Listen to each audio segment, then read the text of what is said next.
रामदेवरा दरबार येथे अरुण काका जगताप यांच्या प्रकृतीसाठी साकडं व महाआरती. काका बरे होऊन आल्यानंतर रामदेवरा दरबारात भंडाऱ्याचं आयोजन.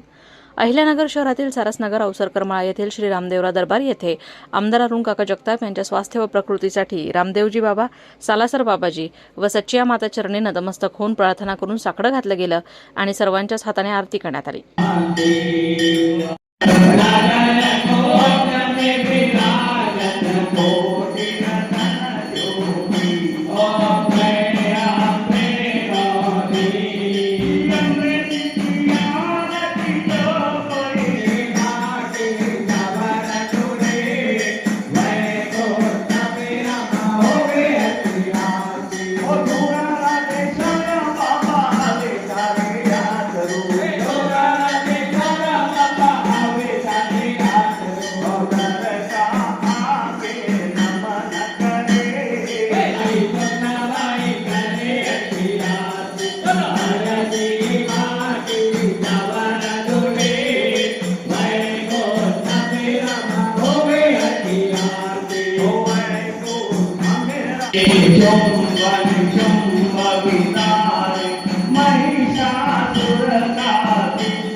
यावेळी ओमप्रकाशजी मुंदडा, संतोष कटारिया, पंकज बाजिया, महावीर शेटिया, कैलास उपाध्याय, सुरेश धामाट, अविनाश मुथा, ओमशेठ बंग आदी रामदेव भक्त मंडळ ट्रस्टचे सर्व पदाधिकारी कार्यकर्ते उपस्थित होते.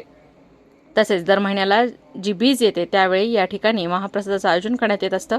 अरुण काका ज्या वेळेला व्यवस्थित होऊन घरी येतील त्या महिन्यातील बीजच्या दिवशी मळू गाडळकर, नगरसेवक प्रकाश बागानगरे, गुड्डू खताळ, पुरुषोत्तम भुतडा या 4 जणांनी मिळून संकल्प केला की या दरबारात डाळबाटी चुरमाचा नैवेद्य दाखवून या ठिकाणी भंडारा करणार असल्याचं यावेळी सांगण्यात आलं.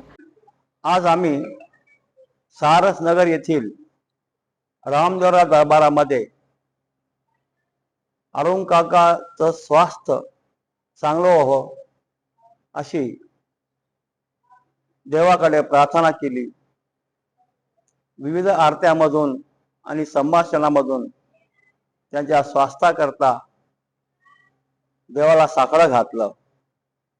अनेकाचा आधार असलेले अरुण काका आम्हाला स्वस्थ हवेत.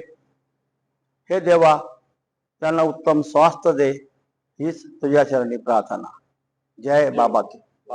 आज या ठिकाणी रामदेव बाबा मंदिरात, सालासर हनुमानजी मंदिर आणि सचिया माता मंदिरात सर्व भक्तांनी येऊन काकासाठी प्रार्थना केली व त्यांचे आरोग्य सुखरूप होऊन परत घरी यावे व आमच्यात सहभागी व्हावे ही आम्ही रामदेव बाबा चरणी प्रार्थना करून आणि त्याच्यातच प्रत्येक दर महिन्याला जी बीज येते त्या बीज मध्ये आम्ही काकांसाठी याच्यात मळू गाडळकर, प्रकाशजी भागनगरे, गुड्डू खताळ आणि पुरुषोत्तम भुतडा या 4घांनी मिळून असा संकल्प केला की काका ज्या दिवशी घरी नीट येतील, चांगले होऊन, त्या दिवशी आम्ही सर्वांनी मिळून डाळ बाटी चूरमाचा इथं हनुमानजीला नैवेद्य लावणार आणि इथं भंडारा करणार 200 लोकांचा. हीच बाबाचरणी मी प्रार्थना करतो. प्रतिनिधी दीपक कासवा, अहिल्यानगर.